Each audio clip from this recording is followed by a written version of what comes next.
तक आपने पिशाच सुंदरी के भाग 18 सुन लिए थे। आज हम पिशाच सुंदरी का भाग 19 सुनेंगे। तो चलिए शुरू करते हैं पिशाच सुंदरी का भाग 19। वहीं डॉक्टर रावत क्लिनिक में अब गोपाली माया से कुछ भी छुपाना उचित नहीं समझते थे। कोई फायदा भी तो नहीं था उसके छुपाने में। अतएव उन्होंने उसी के सम्मुख बातचीत आरंभ की। वकील साहब, अब मैं आया हूँ। हो सकता है मेरा भी वही हाल हो जो धीरज कुमार का हुआ था, लेकिन मैं ये दृढ़ निश्चय करके आया हूँ कि प्राण रहते इस कांड का निपटारा करके ही जाऊंगा। आप पूछ रहे थे ना कि घटना के बाद मैंने भी कुछ देखा या नहीं। हाँ, मैंने भी देखा और आपका समाचार पढ़ने के बाद देखा। आगरा हॉस्पिटल से चमनगढ़ होती हुई यह सूचना मेरे पास बम्बई में पहुंची कि धीरज कुमार की मृत्यु हो गई है। शायद यह सूचना आपके पास भी आई हो। मैं बम्बई से आगरा पहुंचा। लाश मुझे मिल गई और मैंने ही उसका दाह क्रिया कर दी। इसके बाद तुरंत ही बम्बई लौट आया। इसी दौर में अथवा उसके बाद मैंने धीरज कुमार अथवा सुंदरी को सपने में भी देखा। आप तो कह रहे थे, वकील सुभाराम ने गोपाली को टोकना चाहा, परंतु वकील साहब की बात बीच में ही काट कर गोपाली बोले, हाँ, मैंने उस रात को एक विचित्र घटना देखी। उस रात जिसके बीत जाने पर प्रातः आपकी दुर्घटना का समाचार पड़ा। शायद आप जानते ही हैं कि बम्बई में महाराज की कोठी में मैं ही रहता हूँ। 4 कमरे वाला कोठी का पूर्वी छोर मेरे पास है।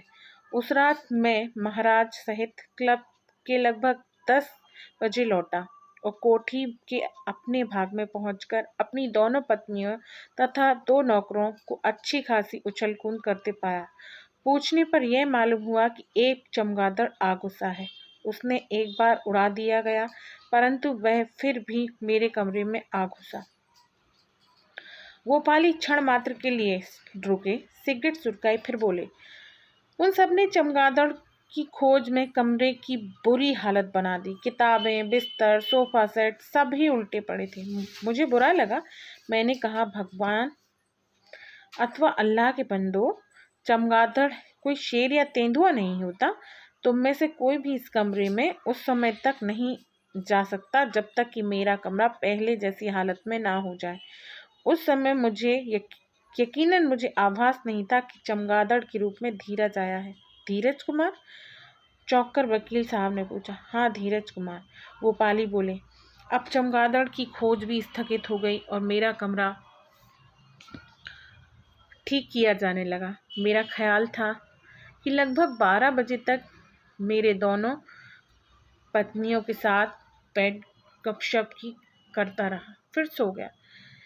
मेरा ख्याल है कि तब 12:30 से अधिक नहीं बजे होंगे। मैंने स्वप्न देखा कि मेरे सम्मुख विचित्र आकृति का चमगादड़ खड़ा है। बहुत बड़ा, लगभग आदम कद का चमगादड़, परंतु उसका मुख अजीब और भयानक होने के बावजूद धीरज कुमार से मिलता जुलता था। हे मेरे ईश्वर! भयभीत से शोभाराम ने कानों पर हाथ रखे, परंतु माया शांत थी, असाधारण रूप से शांत। भयानक व घृणित उसकी सूरत रोमांचकारी थी, ऐसी जैसे मांस के टुकड़ों से धीरज की शकल बन गई। मैं तो उसे देख नहीं सका। स्वप्न में मैंने आंखें मूंद ली, फिर उसकी आवाज गूंजी, गोपाली, दोस्त होकर ऐसी बेवफाई। मेरी और सुंदरी की आत्माएं भटक रही हैं। तुमसे नहीं तो और किससे कहूँ कि मुझे और सुंदरी को प्रेत और पिशाच योनि से मुक्ति दिला दो। गोपाली, अगर तुमने कुछ नहीं किया तो सुंदरी शोभाराम का खून पी जाएगी। मुझे मुक्ति दो मेरे दोस्त। शोभाराम का चेहरा सफ़ेद पड़ गया। गोपाली कहे जा रहे थे, बस तभी मेरी आँख खुल गई। मैंने देखा कि चमगादड़ बड़ा नहीं, औसत कद का था। चमगादड़ मेरे कमरे में फड़फड़ा रहा था। इससे पूर्व के मैं उठूं, वह रोशनदान की राह बाहर की ओर उड़ गया। मैं बुरी तरह पसीने में नहाया हुआ था। मुझे संयत होने में काफी समय लगा और शेष रात भली प्रकार नहीं सो सका। जैसे ही नींद आती, मन में यह भय चौंक पड़ता था। जैसे तैसे सुबह हुई, मन ही मन में स्वप्न का अर्थ निकालने की चेष्टा कर रहा था कि प्रातः की डाक से आए हुए चमनगढ़ के दैनिक में मैंने तुम्हारा समाचार पढ़ा।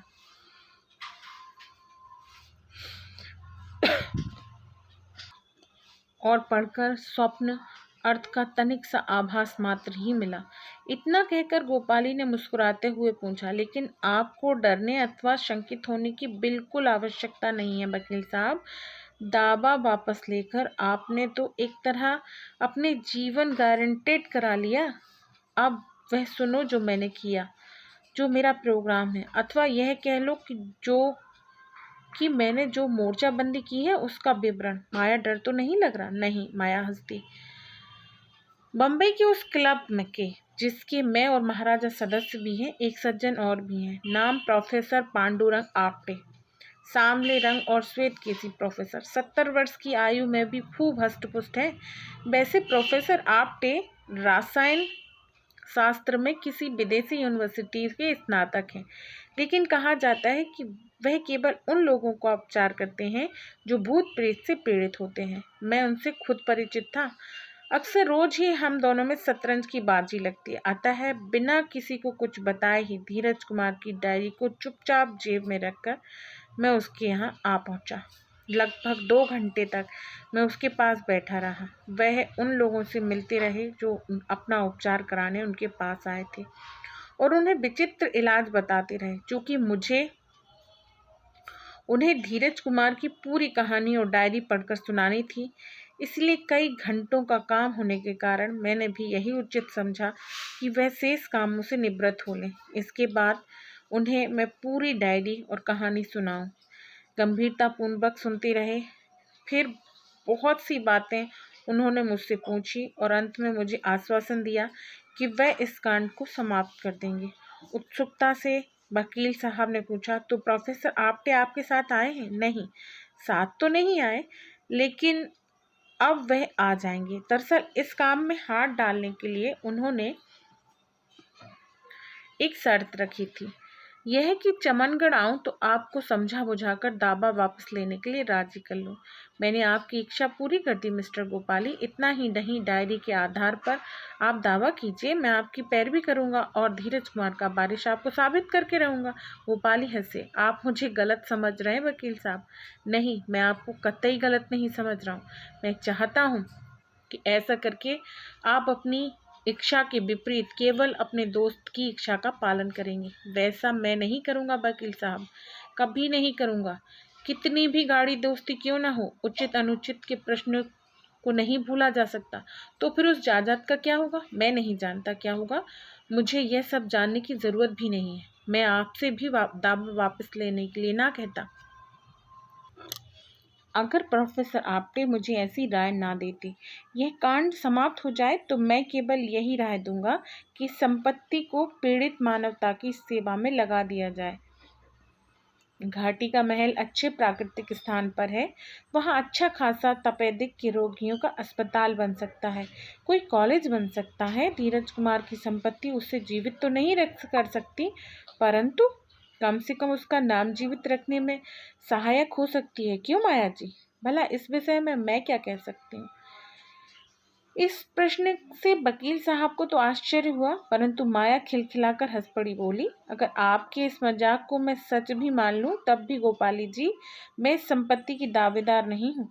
अगर मेरी आत्मा को इस संपत्ति की आवश्यकता का मोह होता, तो मैं अपनी मौत को स्वयं न्योता न देती। प्रोफेसर आपटे के आते ही मैं तुम्हारा जिक्र उनसे करूंगा। संपत्ति की चाहत हो या ना हो, सब कुछ जानने और समझ लेने के बाद पूर्व जन्म के पति के प्रति जो चाहत उमड़ी होगी, बिल्कुल भी तो नहीं। मुझे स्वयं इस बात की हैरत है कि ऐसा क्यों हुआ। मेरा ख्याल है पूर्व जन्म में धीरज कुमार के साथ मेरा विवाह एक दुर्घटना थी। धीरज कुमार सुंदरी के हाथों से छीना था, वह उसी का था, उसे ही प्राप्त भी हुआ। मुझे उसके साथ विवाह बंधन में बंधकर शायद विधाता गलती कर बैठा था। फिर मुझे असमय ही संयोग मात्र से समाप्त करके विधाता ने अपनी भूल सुधार ली। गोपाली को माया के उत्तर से संतोष हुआ। वास्तव में उन्होंने यही जानने के लिए यह बात उठाई थी कि सब कुछ जानने के बाद माया के मन की प्रतिक्रिया क्या है। तुम्हारे विचार जानकर खुशी हुई। मुझे भी आपकी योजना सुनकर प्रसन्नता हुई। मेरी कामना है कि आप अपने अभियान में सफल हो, मेरा भी हो लाभ होगा। पिशाच के संरक्षण से मुक्त हो जाऊंगी और अपना नया जीवन आरंभ कर सकूंगी। कब आएंगे प्रोफेसर आपटे? हाँ मिस्टर गोपाली, उत्सुकता से वकील साहब ने पूछा। कब बुलाएंगे आप उन्हें? मैं उन्हें ट्रंक कॉल कर दिया है। कब? जब आपके शुभ निश्चय का समाचार मिला। जब आप यकायक क्लिनिक से उठकर कोर्ट गए तब नर्स का रावत के नाम फोन आया था। संयोग से मैंने ही रिसीवर उठाया था। हम तो वह हैं जो लिफाफा देखकर मजबून भाग जाते हैं। समझ लिया कि आप आ गए हैं ठीक रास्ते पर। तभी हाथ के हाथ मैंने बम्बई ट्रंक कॉल कर दिया। प्रोफेसर आपटे पूरी आशा है कि कल सुबह तक आ जाएंगी। उन्होंने वायदा किया है कि जो पहला प्लेन मिलेगा उसी से वह आ जाएंगे। गोपाली उठे। अच्छा वकील साहब, अगर आवश्यकता हुई तो फिर कष्ट दूंगा, अन्यथा विदा। मुझसे कुछ नाराजगी है? हाथ मिलाते हुए वकील साहब ने पूछा। वाह, भला आपसे कैसे नाराजगी और क्यों होगी? तब आपको वायदा करना होगा कि बिना आवश्यकता के भी आप मुझसे मिलने आएंगे। मुझे आपसे मिलकर बहुत प्रसन्नता होगी वकील साहब। कुछ भी हो, निश्चित रूप से तो नहीं कहा जा सकता कल क्या करना होगा, कहाँ जाना होगा। अलबत्ता अगर जिंदा रहा तो अवश्य मिलने आऊंगा। आओ माया, चलें। ये था हमारी कहानी का भाग 19। अब सुनेंगे भाग 20।